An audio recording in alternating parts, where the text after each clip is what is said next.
Lucas 14, a partir do verso 25. O serviço de Cristo exige abnegação. Em outra versão, tem um título ali, é o custo de ser discípulo de Cristo. Milhares de pessoas acompanhavam Jesus. Então, dirigindo-se à multidão, lhe declarou: se alguém deseja seguir-me e amar o seu pai, sua mãe, sua esposa, seus filhos, seus irmãos e irmãs, até mesmo sua própria vida, mais do que a mim, não pode ser meu discípulo. Da mesma forma, todo aquele que não carregar a sua própria cruz, segue após mim, não pode ser meu discípulo. E seguir após mim não pode ser meu discípulo.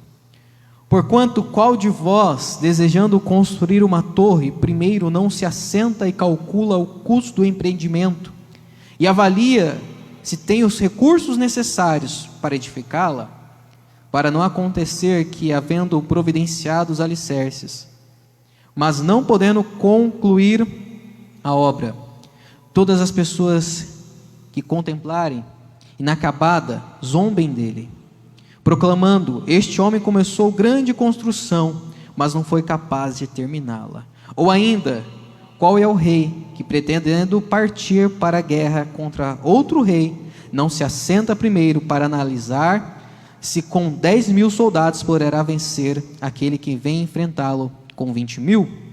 Se chegar à conclusão de que não poderá vencer, enviará uma delegação, estando o inimigo ainda longe, e solicitará as condições de paz. Assim, portanto, todo aquele que dentre vós, que não renunciar a tudo quanto de mais estimado possui, não pode ser meu discípulo. Portanto, bom é o sal, mas ainda ele, se perder o sabor, como restaurá-lo? Não serve nem para o solo, nem mesmo para adubo. Será apenas lançado fora. Aquele que tem ouvidos ou para ouvir, ouça. Amém? Pode estar sentados.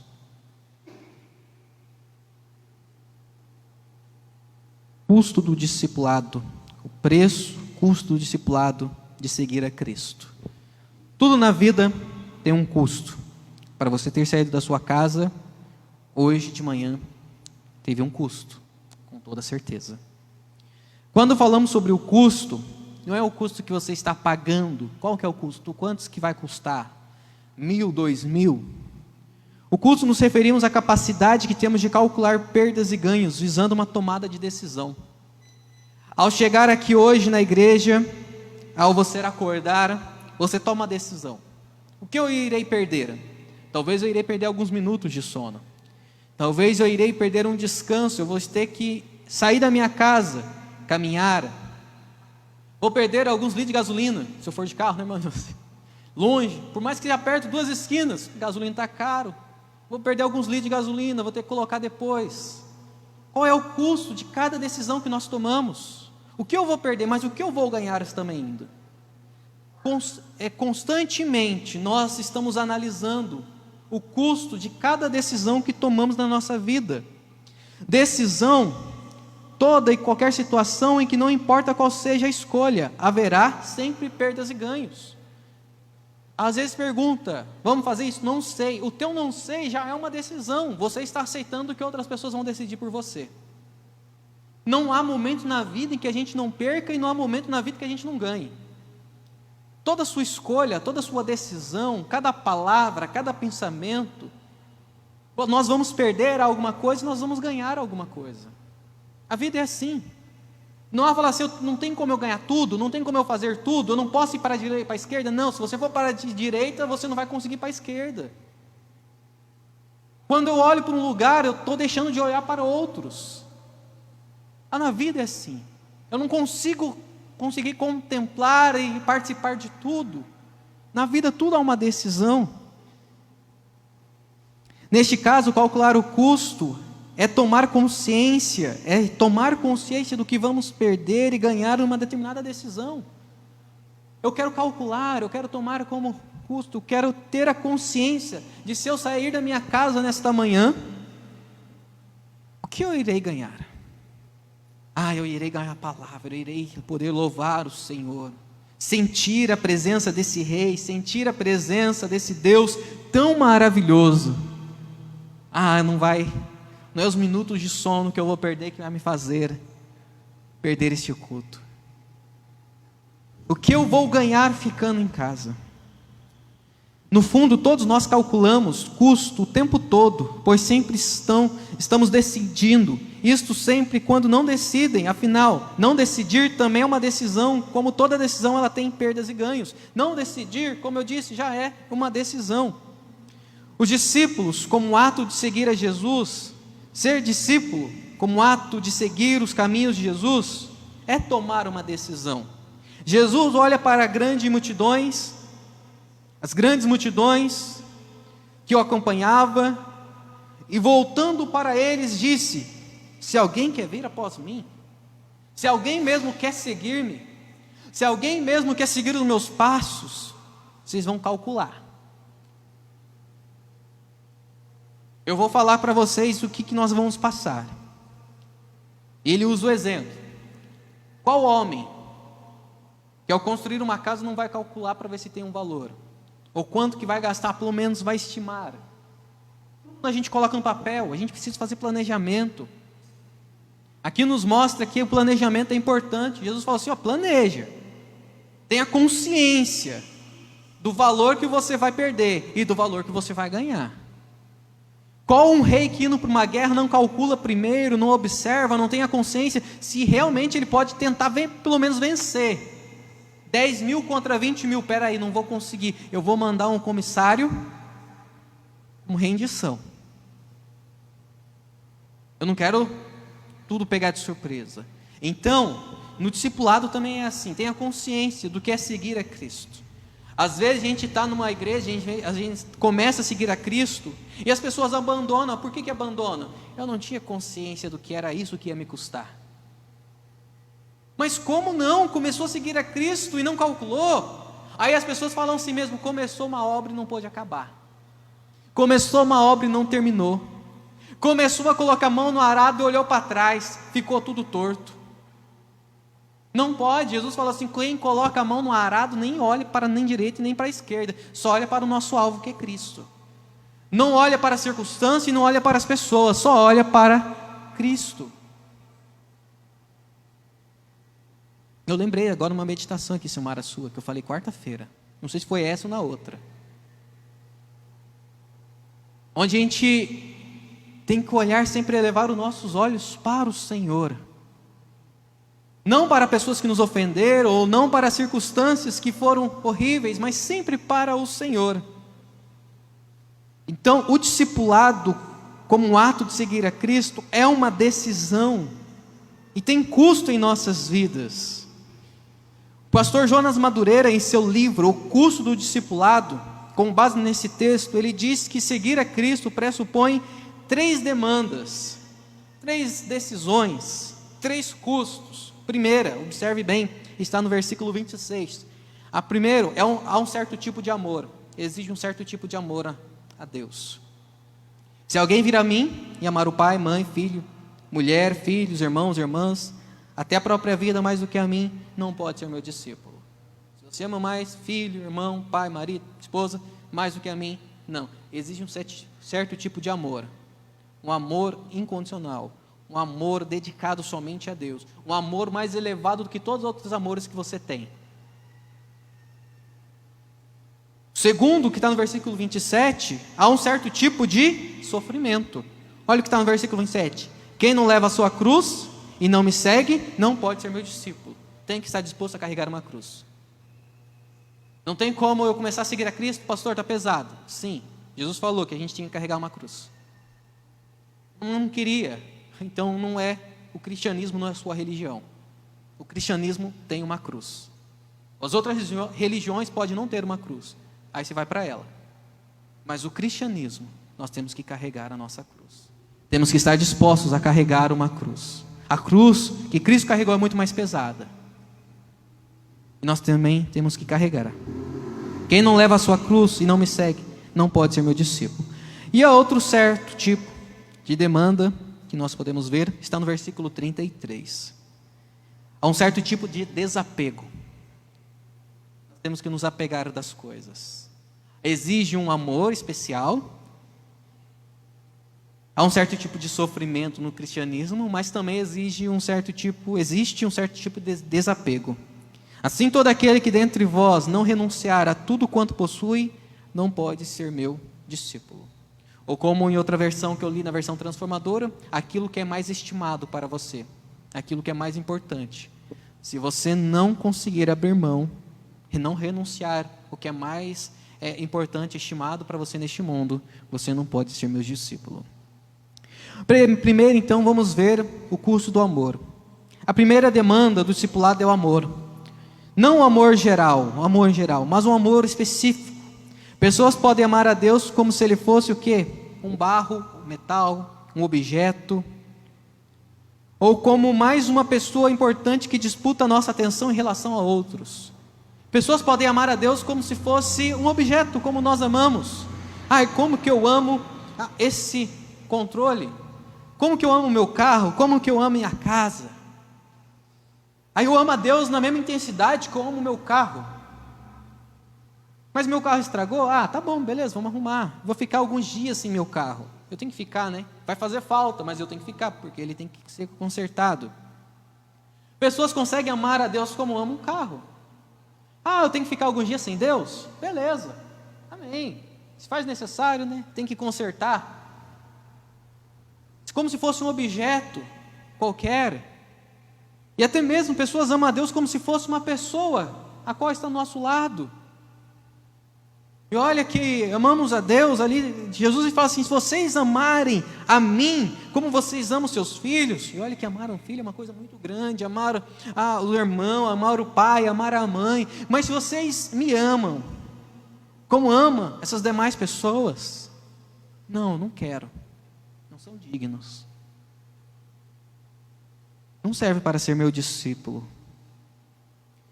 Quando isso acontece, de que as pessoas amam a Deus como se fosse um objeto, ou como se fosse qualquer outra pessoa da sua casa, de amar alguém, de amar a Deus como se fosse essas pessoas, Deus não está sendo priorizado, Ele apenas é mais um item na nossa agenda. Eu vou ver se eu tenho tempo para você, irmã, hoje. Eu vou ver se eu tenho tempo para visitar você hoje, mãe. Talvez eu chego lá, vou ficar 1 horinha na sua casa. Deus, eu vou ver se eu tenho tempo, eu te amo muito.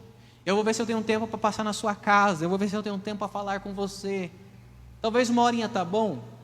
Não, se você gasta 1 hora com a sua mãe, se você gasta 1 hora com seu filho, com Deus tem que gastar 10 vezes mais. O verdadeiro discípulo ama Jesus como Deus, isto é, acima de tudo, acima da família, acima até mesmo da própria vida. Acima de tudo, Senhor, eu amo tanto você, que eu sou capaz do quê?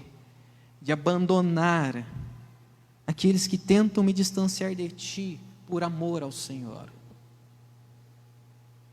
Quer ser meu discípulo? Siga-me. Mas se você ama mais as pessoas que estão te distanciando da minha presença, você não pode ser meu discípulo. Ama mais irmão, mãe, pai, filhos e a tua própria vida, você não pode ser meu discípulo. Tornar discípulo de Cristo é amar de Deus acima de tudo. Isso terá um custo principalmente se a nossa família, bens ou nós mesmos ocuparem a centralidade do nosso coração. Porque se a nossa família, bens ou nós mesmos ocuparem a centralidade do nosso coração, nós vamos ter que fazer o quê? Fazer essa troca. Tirar. E tudo que tira não é fácil. A parte mais doída é você tirar algo. Você já tentou tirar? Colocar alguma coisa não é fácil. Quando está o lugar vazio lá, você fala assim, está facinho, está sobrando espaço, é só colocar. Arruma, fácil. Mas quando tem alguma coisa que você precisa tirar, você fala, vou ter que tirar esse lugar daqui? Vou ter que tirar esse objeto daqui? Vou ter que tirar essa pessoa daqui? Aí que dói. Aí vai arrancando as raízes, vai machucando, às vezes sangra, a gente chora, a gente grita, mas é necessário.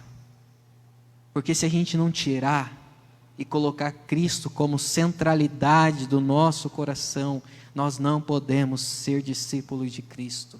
Nós somos como uma multidão, que na hora que quando o imperador grita, o que vocês querem? Nós vamos chamar Barrabás. Segundo, o custo do sofrimento. Qual era o significado de carregar a sua cruz?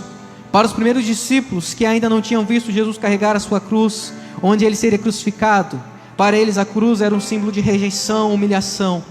O sujeito que carregava uma cruz tinha sido banido da sociedade porque era considerado uma ameaça para todos. Carregar a cruz, vocês têm que carregar a minha cruz. Espera aí, nós vamos ser banidos da sociedade, nós vamos ser humilhados. Eles deveriam ser eliminados, mas não sem antes passar por um doloroso processo de humilhação e sofrimento. Carregar a cruz é isso, é ser humilhado, é ser rejeitado neste mundo. É as pessoas olharem para você e falar assim: nossa, eu não quero ficar perto dessa pessoa. Carregar a cruz revela que o discipulado de Jesus implica em convivência em um mundo hostil ao Evangelho, em uma cultura que rejeita seus ensinos e por isso os seus discípulos. O mundo vai rejeitar os ensinos de Jesus. Não ache, como eu já disse várias vezes aqui, que o Evangelho vai ser assim: nossa, legal, estou aceitando. Você vai chegar e falar assim: ó, é pecado quando nós fazemos isso. E as pessoas falam assim: é pecado, então legal. Vocês não querem ouvir Jesus, consequentemente não querem ficar perto dos discípulos de Jesus. Eu não aguento mais ser humilhado por causa que eu odiei ir para a igreja. Eu vou para a igreja, é sempre uma luta. Eu falo de Jesus, é sempre as pessoas estão me humilhando, sempre falando mal. Larga a mão de ser bobo adorando esse Deus, larga a mão de ser bobo indo lá ofertando, indo para a igreja, perdendo seu tempo. Fica aqui, vamos festar com a família. Aí você fala assim: não, dá licença, é 1 hora só de culto, depois eu tenho 10 horas com vocês. Hoje não, é 40 minutos. Eu vou correr porque está já quase na hora. Dá licença, eu vou lá buscá-lo.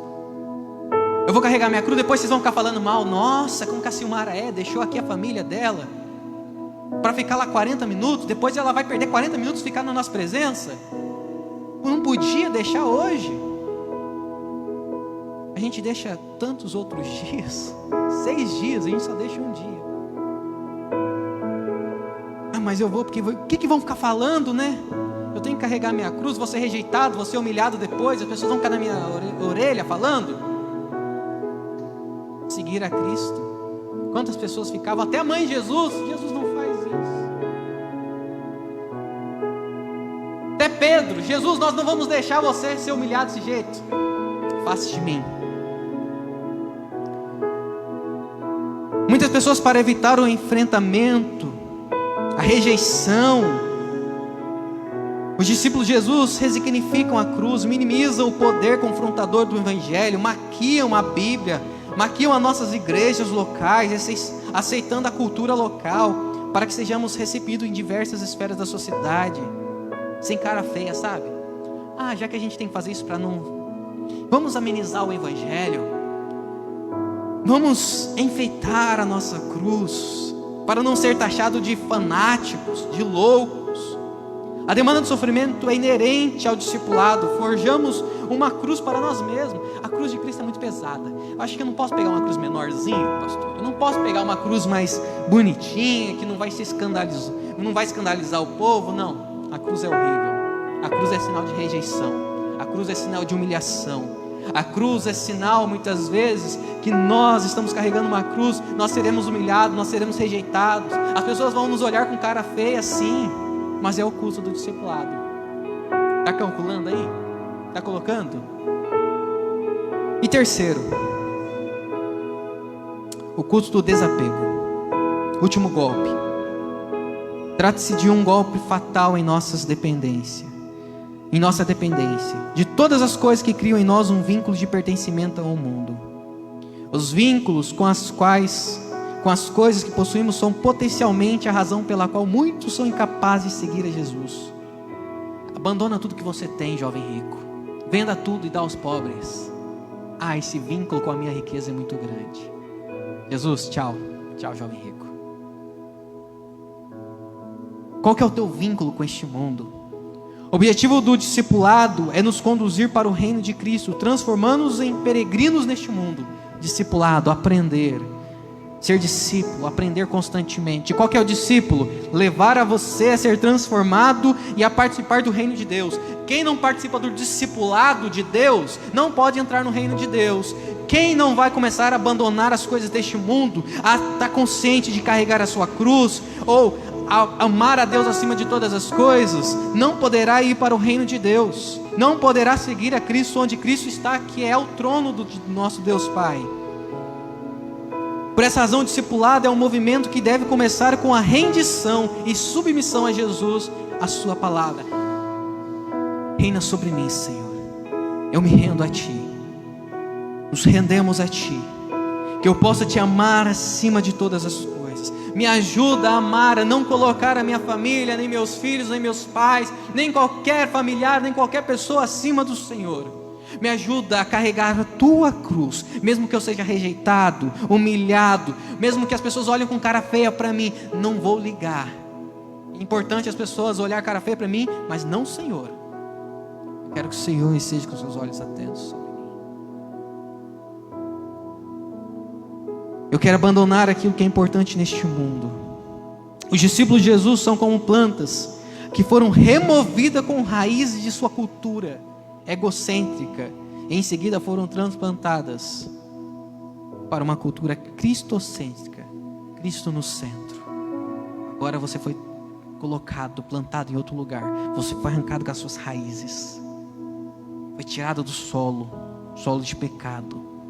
Foi difícil, doeu, é difícil arrancar com as raízes, mas Jesus, pelo meio do Espírito Santo, nos coloca em outro solo, um solo de vida. Jesus, Ele deve ter supremacia em nossas vidas. Ele é quem reina, Ele é o Rei a quem devemos nos render. O que neste mundo tem te prendido? A gente tem visto cada dia mais e mais pessoas com alguma coisa presa neste mundo. Nós vamos para o céu, irmãos. Eu quero ir para o céu, pastor, mas outro momento, né? Outro momento. Não quer ir para o céu? Quando estiver bem lá no finalzinho da vida, né? Tem muita coisa neste mundo que eu amo. Mas o que você ama mais? As coisas deste mundo ou Deus? Agora nesse momento é as coisas do mundo. Nós temos que nos prender, saber que aqui nós somos peregrinos. Nós temos que estar preparados para quando Cristo voltar ou a morte chegar. Morte chegar, como a gente sempre diz, é uma volta de Cristo antecipada para cá, individualmente. Olhar e falar assim: se Cristo chegar hoje ou amanhã, nós temos que estar, Senhor, eu estou pronto. Nossas famílias vão sentir saudade, mas a gente está pronto, a gente tem que estar pronto. É o culto do discipulado. A advertência de Jesus é precisa. Aquele que for incapaz de amar a Cristo acima de tudo, de sofrer por causa de Jesus, e seu ensino, e desvincular-se de tudo que prende neste mundo, jamais poderá ser discípulo de Cristo. Você pode ouvir como a multidão ouviu, mas discípulo não pode. Aqui está uma grande multidão, mas ele fala assim: e aí, multidão? Grandes multidões, e aí? Vocês vão querer ou não vão querer? Nós sabemos que quem fica com Cristo foram bem poucos. Bem poucos. Olharam, calcularam e falaram assim: Jesus, tchau. Se você quiser seguir a Cristo mesmo para o resto da sua vida, calcule nesse momento: Senhor, eu estou aqui, eu quero te amar acima de tudo. Quero carregar a cruz. Implica em ser humilhado, mas eu sei que o Senhor vai me ajudar. Os humilhados serão exaltados. Implica em abandonar tudo, mas é quando nós vendemos tudo que temos para ganhar um tesouro muito mais precioso. Quando você encontra os seus olhos. Deus, muito obrigado por esta manhã, Pai. Foram poucas horas, Senhor, poucos minutos preciosos, onde podemos louvar: a minha vida é tua, o Senhor é meu caminho, o Senhor é a minha esperança. Senhor, o custo de te seguir é amar. Eu sei que o mundo diz que eu tenho que amar, Senhor, os meus filhos, o meu marido, meus amigos mais do que o Senhor, a minha família mais do que o Senhor. Mas a tua palavra diz: se eu amar mais essas pessoas do que a ti, eu não sou digno de seguir. Então me ajuda a amar o Senhor acima de tudo. Senhor, me ajude a sofrer pelo teu reino, porque quem não sofre pelo teu reino, não carrega a cruz, não é digno de seguir o Senhor. Hoje os discípulos, ó Deus, os cristãos acham que a vida tem que ser só um mar de rosas, Senhor. Mas muitas vezes, ó Deus, seguir a Cristo é ser rejeitado, é ser humilhado pelo mundo, assim como o Filho do Homem foi humilhado, porque ele obedecia à vontade de Deus Pai e não obedecia à vontade dos homens. Nos fortaleça, Pai, para seguir e carregar a tua cruz. Nos desprenda, Senhor, das coisas deste mundo, do que está nos prendendo, ó Pai, a essa terra. Nós somos peregrinos, estrangeiros, o nosso lar não é aqui, o nosso lar é o céu, onde Cristo nosso Salvador está. E nós um dia iremos, Maranata, ora vem Senhor Jesus, ora Maranata, ora vem Senhor Jesus. Nada que nos prenda aqui nessa terra, nós estamos preparados para ir contigo, ó Pai.